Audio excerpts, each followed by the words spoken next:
예, 안녕하세요. 3월에도 제가 중고책을 좀 구입을 해서 그래서 소개하려고 이렇게 영상을 만들게 되었습니다. 이번에는 조금 책을 많이 샀거든요. 그래서 한 번에 다 소개하기는 좀 너무 길고 그래서 그 중에서 이제 외국어와 관련된 책들만 먼저 한번 소개해 볼까 합니다. 지금 보시는 책은 이제 번역의 테크닉이라고요. 그 영어 번역에 관련된 책입니다. 안정효 선생님이 지으신 책이고요. 그 안정효 그 선생님이 대단하신 분이죠. 번역으로도 유명하시고, 그리고 이미 그 대학 시절에 영어로 소설을 쓰신 그런 분이시죠. 그래서 유명한 작품으로는 그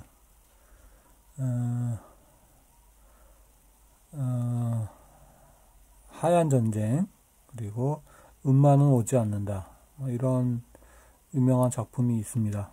모두 영어로 그 발표를 먼저 하고 한국어로는 번역을 해서 이제 그 출판된 책들입니다.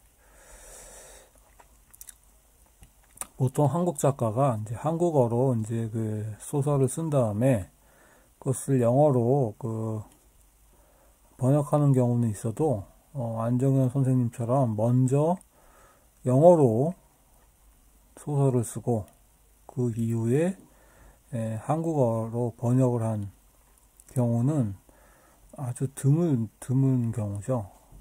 거의 없는 경우 같은데요. 안정현 선생님 빼고는 거의 없다고 볼 수 있습니다. 또 안정현 선생님이 무슨 뭐 재미교포나 뭐 미국에서 이제 자라거나 그러신 분이 아니고 순수하게 한국에서 태어나고 한국에서 성장하신 그런 분이세요. 공부도 있고 유학을 가신 것도 아니고 그냥 국내 대학 영문과 다니신 분이시고요. 그래서 아주 그냥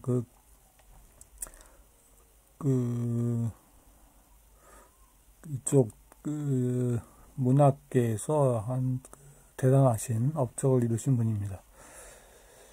제가 그 안정현 선생님 책을 이 번역의 테크닉이라는 책을 예전에 한번 봤어요. 그 도서관에서 빌려서 지금 보고 계신 이 책을 도서관에서 빌려서 봤는데 참 재밌더라고요.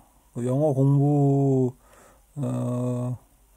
뿐만 아니라 그냥 그 번역 관련된 여러 가지 에피소드들을 많이 실으셨거든요. 그래서 그런 것들이 참 재밌더라고요. 그래서 제가 안정현 선생님 책을 많이 갖고 있습니다.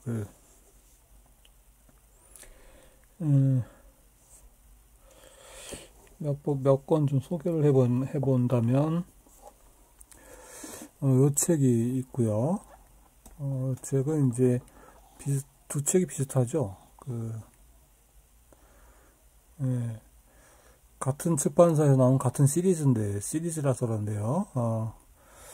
요게 이제 그 번역의 전반적인 내용이라면 요거는 이제 영작편. 영어로 글을 쓸 때 어떤 점을 유의해야 되는지 그런 것과 관련된 책입니다. 근데 보통의 이제 라이팅 책들과 다른 것은 우리가 되게 보는 그 라이팅 책들은 이제 시험을 대비한 책들이잖아요. 뭐 토익이나 토플 이런 시험을 대비한 책들인데 요 영작편은 그 문학 작품을 영어로 쓰는 경우를 다루고 있습니다.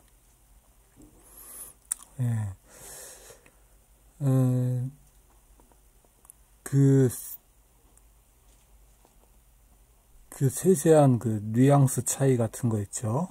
문학 작품에서 그런 것을 신경을 써야 되니까 우리가 보통 이제 영어 시험에서는 그 전체의 그 개요를 빨리 파악하는 게 중요하잖아요. 그렇죠?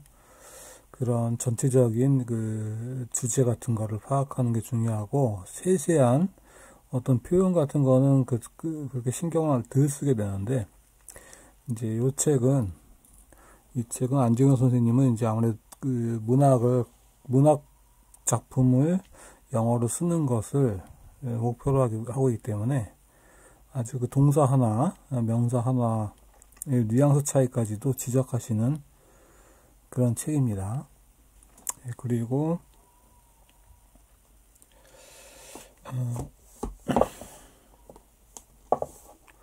또 이 책이 제가 갖고 있어요. 요거는 이제 역시 또 비슷하죠. 같은 시리즈라서 그런 건데 이건 영역편 영어를 번역하는 그러니까 이거의 그 2탄이 해당되겠죠. 그렇습니다. 저 문학 작품을 예를 들어 몇 가지 문학 작품을 예를 들어서 외국 영어로 된 문학 작품을 예를 들어서 그것을 이제 한국어로 번역하는 그런 사례들을 이 책에선 다루고 있습니다.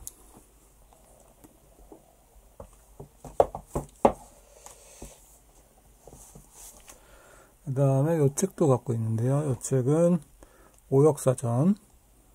안정현 선생이 워낙 그 유명한 번역가였기 때문에 이런 책도 내셨습니다. 두께가 대단해요. 두께가 엄청나죠. 800페이지가 넘는 책입니다. 이름처럼, 그러니까 그 안정현 선생님이 이제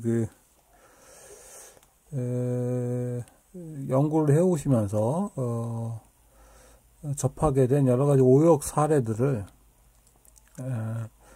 이렇게 모아서 알파벳 순으로 이렇게 만드신 책이에요.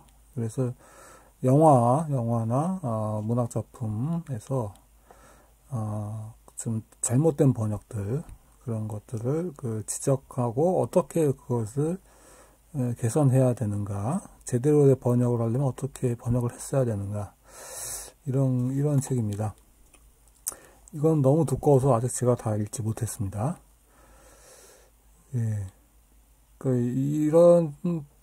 이거 외에도 되게 많은 책을 쓰셨어요.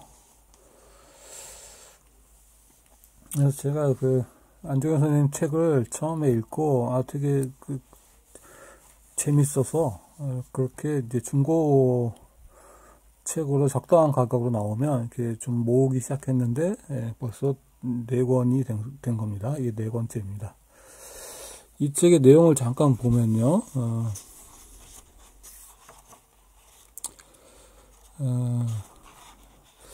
일단 처음에는 전반적인 부분은 번역의 한국의 번역의 어떤 상황, 그래서 조금 주로 오역하는 그런 케이스들을 이렇게 좀 얘기를 하고 있고요. 재밌습니다. 이렇게 하면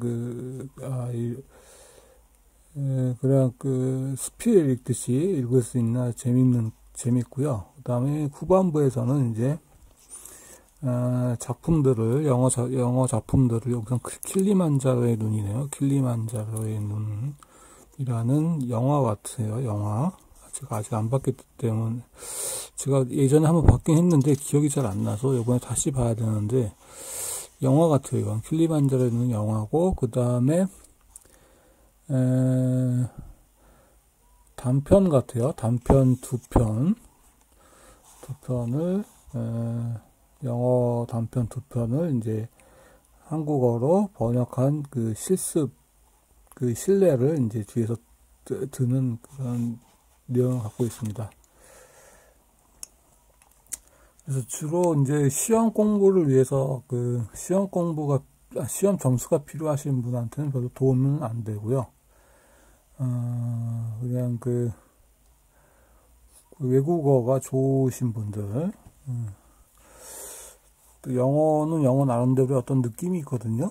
그런 거에 좀 흥미로우신 분들은 이거 여기서 말하는 안정현 선생님이 말하는 모든 그 테크닉을 공부할 필요는 없거든요. 그냥 슬슬 읽어보시더라도 영어가 이럴 때는 이런 뉘앙스가 있구나, 영어 표현에 이런 것을 알아가는 재미가 있습니다. 그 다음에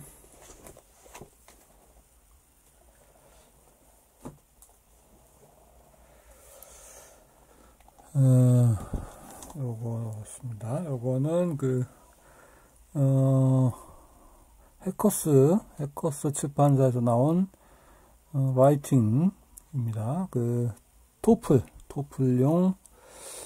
시험 대비 라이팅 베이직이니까 좀 기초 수준의 장문 교재가 되겠습니다. 이것은 이제 토플을 공부하시는 분들을 위한 책인데요. 제가 토플을 시험을 칠 것은 아니고, 토플이 뭐냐면, 혹시 모르시는 분들을 위해서 토플은 미국 대학교나 대학원으로 유학을 가시려고 할 때 꼭 보셔야 되는 시험입니다. 이 점수를 제출하라고 그러거든요. 그래서 이 토플은 대학 수준의 영어를 테스트합니다. 그래서 토익보다는 어렵죠, 확실히. 근데 제가 이제 유학을 가는 것도 아니고, 제가 토플 점수를 따야 될 필요가 있는 것도 아니고요. 제가 영어 영문과를 나왔잖아요. 방송통신대. 나이 들어서 이제 다시 이제 방송통신대에서 영어 영문과를 이제 수업을 들었는데, 제가 영어 영문과를 지망하게 된 이유는 이제 주로 문학 작품을 좀 영어로 읽어보고 싶은 생각 때문이었어요. 그리고 이제 영어 영문학과 그러면 이제 왜 영어 영문학과라고 그러냐면 영어학이 있고요. 영어학. 그 다음에 영문학 이렇게 있거든요. 그래서 영어학 그러면 이제 문법이나 이제 회화나 발음 이런 거고요. 영문학은 이제 문학이고.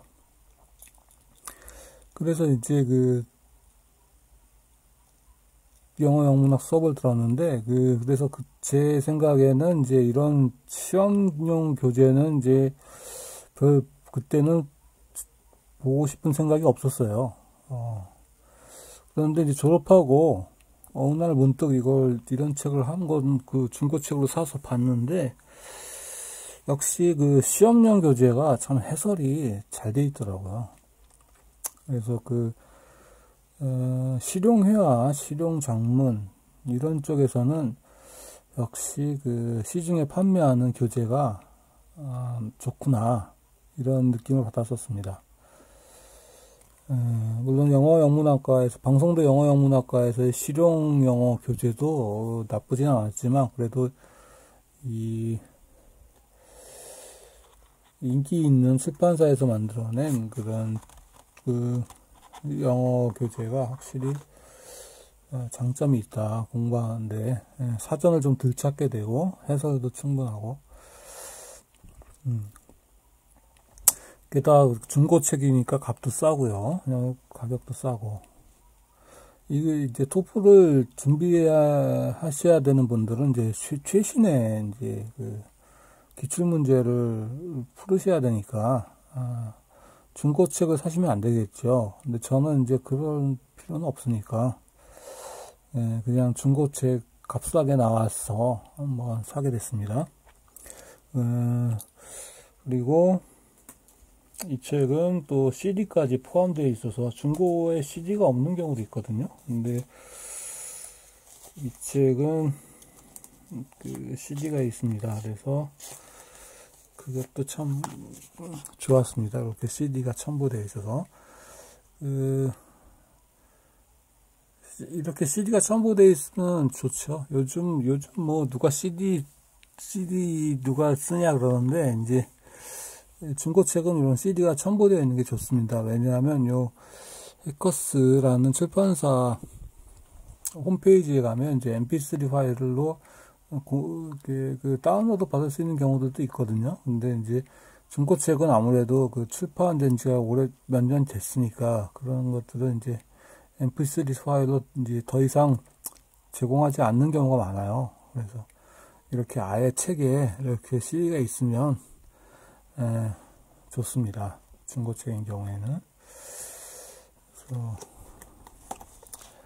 이거가 샀고요.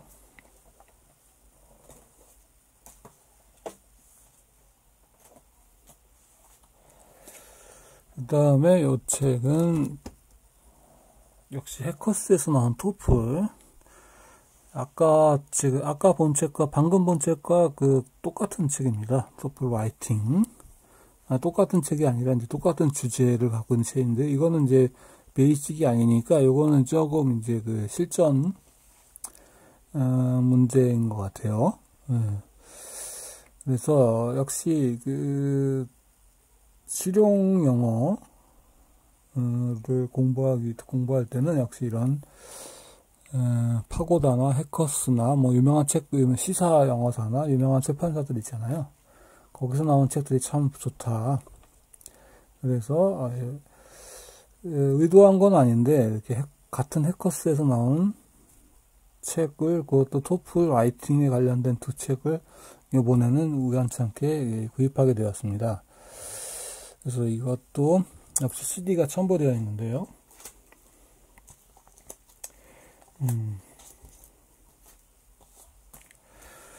이렇게 CD가 첨부되어 있습니다. 그래서 아주 좋았습니다. CD가 있으면 더 기분이 좋죠. 두 개네요. 하나는 그 MP3 이 책 내용을 이제 녹음한 거고, 또 하나는 이제 모의고사, 뒤에 실전 모의고사 이해분에 대한 그 CD가 되겠습니다. 네. 그러니까 그냥 CD로 MP3 파일 들으면서 이렇게 듣기 공부하기 좋은 것 같아요. 이런 책들은요. 자, 그 다음에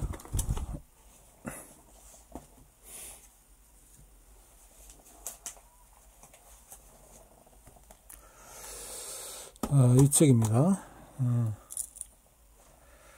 이 책은 이제 델프 A1 넥서스라는 출판사도 유명하죠. 외국어 교재 만드는 것으로. 델프가 뭐냐면은 이제 프랑스어 능력 시험이에요. 프랑스어 능력 시험. 제가 이제 그 복수 전공으로 영어 영문학을 이제 주전공이고, 복수 전공으로 프랑스어를 했거든요. 그래서 이렇게 그 프랑스어도 꾸준히 계속 공부를 하고 있는데, 이 프랑스어 교재는 시중에서 잘 없어요. 영어 교재만큼은 아니죠.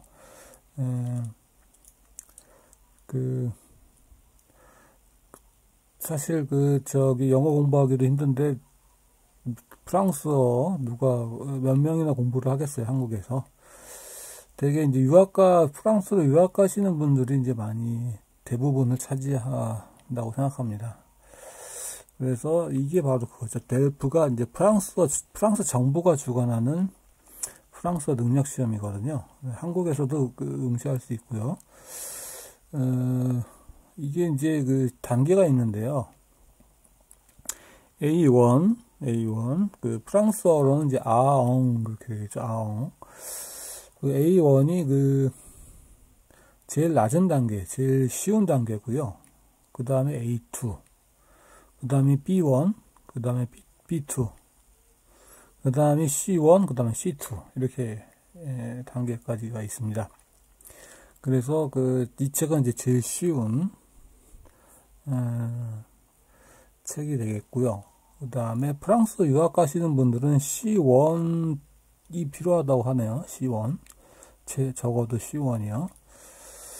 그래서 근데 C1 책은 아마 거의 수요가 없어가지고, 진짜 유학 가실 분 아니면 없어서 아마 학원 교재로밖에는 구할 수가 없을 것 같아요. 예, 제가 이제 역시 제가 무슨 프랑스로 유학 가려는 건 아니고, 그냥 프랑스어를 전공으로 했기 때문에, 이렇게 프랑스어 교재가 눈에 띄면은 이게, 프랑스어 교재 자체가 중고서적이 잘 안 나와요. 그래서 나오면 대개는 이렇게 사려고 하는 편입니다. 물론 비싸면 비싸면 안 되지만, 이번 이 책은 굉장히 저렴하게, 가격이 매겨져 가지고 구입하게 됐습니다. 역시 이런 넥서스 같은, 아까도 말씀드렸지만, 이게 넥서스 같은 유명한 출판사에서 만든 책은 해설이 아주 좋아요.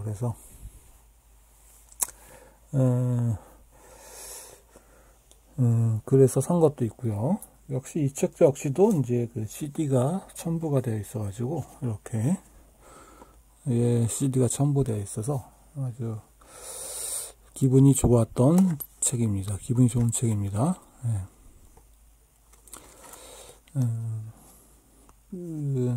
참고로 이제 방송통신대학 프랑스어과에서도 이제 델프 시험 관련된 과목이 있거든요.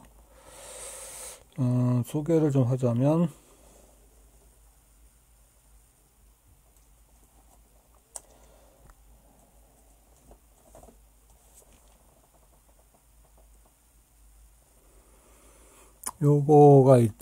이런 게 있어요. 요런 과목이요. 프랑스어 듣기와 말하기, B1. B0인데, 자, A1인과 비교하시면, 요거는, 좀 어려운 책이죠. 단계가 A1, A2, B1. 이렇게 되니까 2단계 높은 책이 되겠습니다. 요거를 제가 방송통신대학에서 수업을 들었었고요.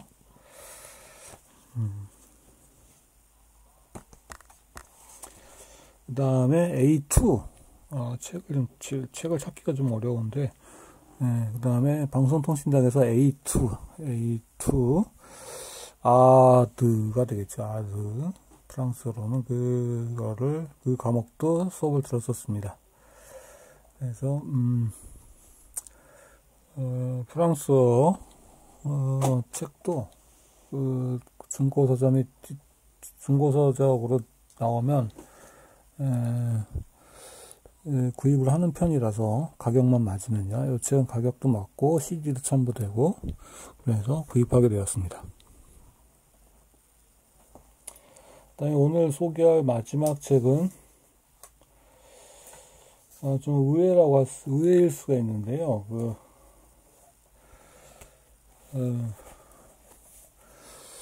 책이에요. 책. 스페인어 기본서죠. 동양북스라는 회사인데요. 동양북스도 아마 많이들 들어보셨을 거예요. 유명한 회사죠. 외국어 교재로.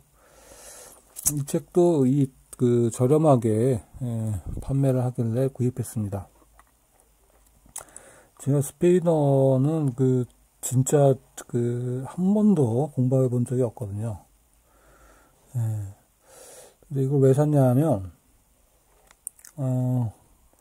어족이라는 게 있잖아요. 어족. 그쵸. 프랑스어는 이제 라틴어족이거든, 라틴어족. 그 다음에 영어는 게르만 어족이고요. 게르만 어족. 근데 스페인어가 라틴어족이에요. 라틴어족. 그러니까 프랑스어랑 같은 어족이죠. 그래서 프랑스어 이제 대학 방송대에서 수업 듣다가 이제 그런 사실을 알게 돼가지고, 한번 스페인어 EBS EBS 홈페이지 들어가시면 문제풀이 방송을 들을 수 있거든요.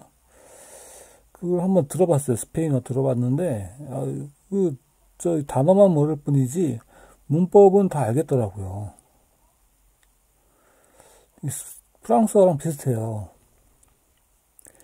예, 그래서, 이게 같은 어족이라는 게 이런 장점이 있구나. 그런 걸 느껴서, 그러면 스페인어는 조금 쉽게 공부할 수 배울 수 있겠구나 해서 한번 구입해 봤습니다.